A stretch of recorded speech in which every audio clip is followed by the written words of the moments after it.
संचालक महोदय को धन्यवाद। आज 79वें स्वतंत्रता दिवस के इस पावन शुभ अवसर पर हमारे गांव से पधारे समस्त ग्रामवासी, मंच पर विराजमान हमारे जनप्रतिनिधिगण और विद्यालय का समस्त स्टाफ और हमारे विद्यालय के बालक बालिकाओं को मेरी तरफ से इस शुभ अवसर पर आप सबको हार्दिक त्योहार शुभकामनाएं ज्ञापित करता हूं। मेरे से पहले बहुत सारे वक्ताओं ने आपको अच्छी जानकारी दी होगी और हमारे सामने हमारे विद्यालय की जो बालिका है उन्होंने बहुत ही अच्छी शानदार प्रस्तुतियां प्रस्तुत की। मैं आपके सामने मुझे शोध में जो बातें बोलने के लिए बोला गया है, तो अपने सामने जो आज की तारीख में जो सबसे बड़ी समस्या आ रही है, आज हम देखते हैं कि हमारे इस इलाके में, हमारी ग्राम पंचायत में जो शिक्षा का स्तर है वो बहुत ही डाउन है। तो उस क्षेत्र में हम ग्रामवासी और हमारे विद्यालय का समस्त स्टाफ मिलकर के हमारे बच्चों को अच्छी शिक्षा कैसे दे सकते हैं और हमारे जो ये बालक बालिकाएं हैं वो आगे जाके अच्छी पढ़ाई कर सके, हमारे इनके परिवार का नाम रोशन करे, हमारे विद्यालय का नाम रोशन करे, हमारे क्षेत्र का नाम रोशन करे। इसके लिए हमें काम करना होगा मेरे भाइयों और बहनों। आज हम विद्यालय स्टाफ पे उंगली करते हैं कि सही तरीके से पढ़ाते नहीं है, पर मैं आपके सामने उंगली कर रहा हूं कि आज हमारे जो बालक बालिकाएं हैं, बच्चे हैं, वो विद्यालय में मात्र 5 से 6 घंटे विद्यालय में रहते हैं। और मैं तारीफ करना चाहूंगा हमारा जो विद्यालय का स्टाफ है उनका, कि आज हमारे इस विद्यालय में जो फर्स्ट ग्रेड के 3 जो पद है उसमें सिर्फ पॉलिटिकल का जो पद है वो भरा हुआ है और इतिहास और हिंदी साहित्य का पद खाली है। फिर भी 12th में 100% रिजल्ट रखा, उसके लिए मैं इनकी तारीफ करता हूं कि इन्होंने पूरा स्टाफ नहीं होते हुए भी 12th क्लास का रिजल्ट 100% रखा। उसके बाद 10th में भी जो मेन सब्जेक्ट है हमारी गणित का पद खाली होते हुए भी 91 से 92% के आसपास हमारा 10th का भी रिजल्ट है आज आमलिया स्कूल का।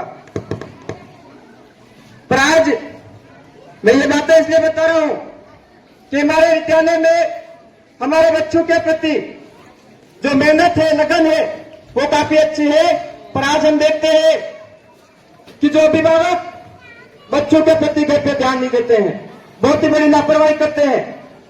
आज आपके बालक बालिकाएं हैं, हम सब चाहते हैं मेरा बच्चा पढ़ लिख जाए, पढ़ लिख करके डॉक्टर बने, इंजीनियर बने, एक शिक्षक बने, हम लोग सब चाहते हैं। पर उसके लिए हमें कुछ त्यागना होगा, कुछ मेहनत करनी होगी, हमारे बच्चों को सही रास्ते पे ले जाना होगा।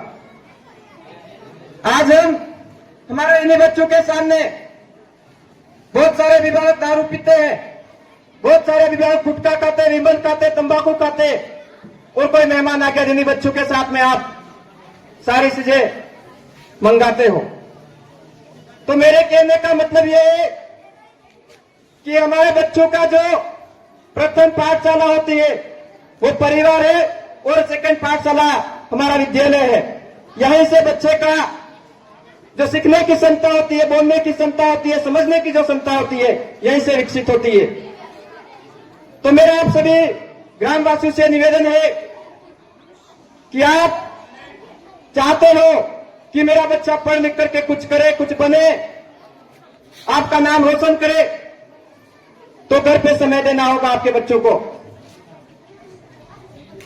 भाई बालक स्कूल से घर पे आया और बच्चा कहां सो रहा है, क्या खा रहा है, क्या पी रहा है, आप लोग ध्यान ही नहीं देते हो। और बहुत सारे अभिभावक तो दारू पीते हैं, उनको ही नहीं पता रहता है कि हम कहां सोए हैं। इसलिए नशे से दूर रहोगे तो निश्चित मैं विश्वास के साथ कहता हूं कि आपका बच्चा आगे जाके बहुत ही बड़ा अच्छा सुनहरा काम करेगा और आपका नाम रोशन करेगा। अगर इन दारू में और जो हमारे समाज में जो कुरीतियां उन कुरीतियों में छोड़ के अगर समाज के साथ में अच्छे सही दिशा में काम नहीं करते हो तो निश्चित तौर पर हम आने वाला समय हमारे लिए बहुत ही भयानक आने वाला है। क्योंकि ये बात इसलिए बता रहा हूं कि आज से 5 से 10 दिन पूर्व आप सभी लोग जानते हो हमारे वीर कालीबाई क्लास हुआ, जो सेंगाबाई खास जो शिक्षक थे, जो शिक्षा की अलग जगह थी, उनको बचाने के लिए कालीबाई क्लास हुआ ने अपने प्राण त्याग दिए थे, बलिदान दिया था।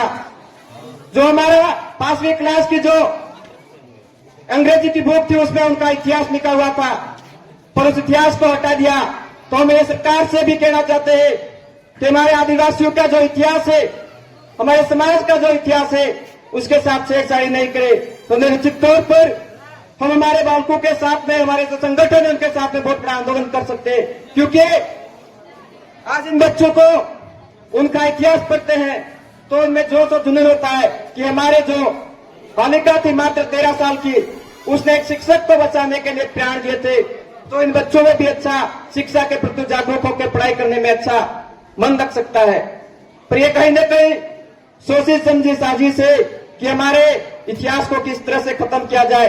तो इन बातों से मैं ग्रामवासियों से कहना चाहता हूं कि हमारा इतिहास बहुत ही बड़ा इतिहास है। हमारे महापुरुषों ने बहुत बड़े बड़े बलिदान दिए हैं।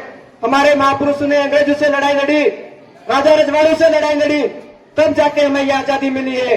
इसलिए आप लोगों को अगर आने वाले समय में कुछ करना है, हमारी जो ये बालक बालिका है, आने वाला भविष्य है, अगर उनके लिए कुछ करना है तो निश्चित तौर पर एक संगठित होकर काम करना होगा। हमारे समाज की जहां बात है वहां पे एक होकर खड़ा रहना होगा। आज हम देखते हैं कि बहुत सारे अलग अलग संगठनों में बट जाते हैं और जब एकता की बात आती है एक नहीं होते। आज हमारे विद्यालय की बात करें हम, आज हमारे विद्यालय में जो ये नई बिल्डिंग बनी है वही बिल्डिंग सही है, बाकी ये सारे कमरे जर्जर अवस्था में डाले हुए हैं, पूरा स्टाफ नहीं है। और इसी के साथ ही आज हमारा इतना बड़ा विद्यालय है, हमारे सामने ग्राम पंचायत में कबड्डी, क्रिकेट, वॉलीबॉल, इन तीनों खेलों में हमारी पंचायत हमेशा किसी भी टूर्नामेंट में टॉपर रहती है। पर आज हमें दुख होता है कि हमारी ग्राम पंचायत के नाम से एक भी ग्राउंड नहीं है, फिर भी हमारे बच्चे इतनी मेहनत करते और इतनी प्रतिभाओं को निखारते। हमें इन बच्चों पे, हमारे जो खिलाड़ी हैं उन पे हमें नाज है। पर आज हम हमारे सामने मंच पे जो सरपंच साहब भी विराजमान है उनसे भी निवेदन करना चाहूंगा कि जहां भी जमीन हो, बिना नाम की जमीन हो, सन्नोट जमीन हो, वहां पे आप अगर पहल करते हो, आपको जहां भी हमारे संगठन की जरूरत पड़े, हमारे समाज की जरूरत पड़े, आपके साथ कंधे से कंधा मिलाकर खड़े रहेंगे। पर हमारे ग्राम पंचायत के नाम से या फिर स्कूल के नाम से एक ग्राउंड की व्यवस्था कराओ जिससे हमारे बच्चों में अच्छी प्रतिभा निखर के सामने आए और हमारे बच्चे इस क्षेत्र का, हमारे गांव का नाम रोशन कर सकते हैं। क्योंकि ये बात इसलिए कहनी पड़ रही है कि आज हमारे बच्चों में प्रतिभा होते हुए भी ये ग्राउंड की व्यवस्था नहीं होने से कहीं ना कहीं बाहर नहीं निकलती है। और जो बालक बालिकाएं जो पढ़ रहे हैं भी वर्तमान में, जो 10th और 12th में है, हमारा मेन उद्देश्य है हमारे बच्चों को अच्छी शिक्षा मिले और हमारे बच्चे इस क्षेत्र का नाम रोशन करें। इसलिए मैं 10वीं में जो टॉप करेगा उसको 2100 रुपए की घोषणा करता हूं, मैं दूंगा।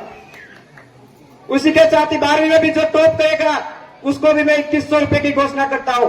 यह घोषणा मैं चाहता तो 26 जनवरी पे कर सकता था, पर मैं ये घोषणा आज इसलिए कर रहा हूं, जितने भी बालक बालिकाएं 10th और 12th में है, आप अच्छे से मेहनत करो, अच्छे से पढ़ाई करो। अगर आप लोग पढ़ाई करोगे तो आपका भविष्य, आपके आने वाला पीढ़ी, आपका परिवार सुखी होगा। और जो 12th में है उन सभी बालक बालिकाओं से निवेदन करना चाहता हूं कि हमारे बहुत सारे बालक बालिकाएं और हमारे बहुत सारे अभिभावक कम पढ़े लिखे होने की वजह से 12th में जो रनिंग में जो हमारे बीएसटीसी और बीएड, बीएससी, बीएड के जो फॉर्म निकलते हैं वो बहुत सारे हमारे बच्चे भर नहीं पाते और फॉर्म भरने से चूक जाते हैं। तो उनसे मैं निवेदन करना चाहूंगा कि आप लोग 12th का एग्जाम देते ही जो बीएसटीसी और बीएड के जो फॉर्म निकलते हैं उनको भरे। और जो बालक बालिकाएं जो 60% से ऊपर बनाएगा 12th में, उनको मैं मेरी तरफ से बीएसटीसी की बुक में मेरी तरफ से उपलब्ध कराऊंगा उनको, क्योंकि हमारा उद्देश्य है कि हमारा गांव का नाम रोशन हो, हमारे बालक बालिकाएं पढ़े और हमारे गांव का नाम रोशन हो। इसलिए मेरे समस्त ग्रामवासी यहाँ पधारे, इतनी संख्या में पधारे, काफी खुशी होती है कि आप इस अवसर पर इस विद्यालय में आप सहयोग करने के लिए आप पधारे। और विद्यालय परिवार से भी एक अनुरोध चाहूंगा कि हमारे विद्यालय में आपको जब भी हमारी जरूरत पड़ेगी हम आपके साथ में खड़े रहेंगे, जब भी बुलाओगे हम आएंगे। पर हमारे विद्यालय में जो अटेंडेंट है, जो छात्र छात्रा है, उन्हीं में से आप एसडीएमसी के सदस्य बनाए और हर महीने अभिभावकों की और एसडीएमसी की बैठक बुलाए, तो निश्चित तौर पर हमारे बच्चों में जो कमियां होगी, जिन अभिभावकों में जो कमियां होगी, उनको हम निश्चित तौर पर मिलकर के समाधान करेंगे। और आपका जो साथ सहयोग इन बच्चों के प्रति रहता है काफी सराहनीय है। हम आपके साथ में कंधे से कंधा मिला करके काम करेंगे।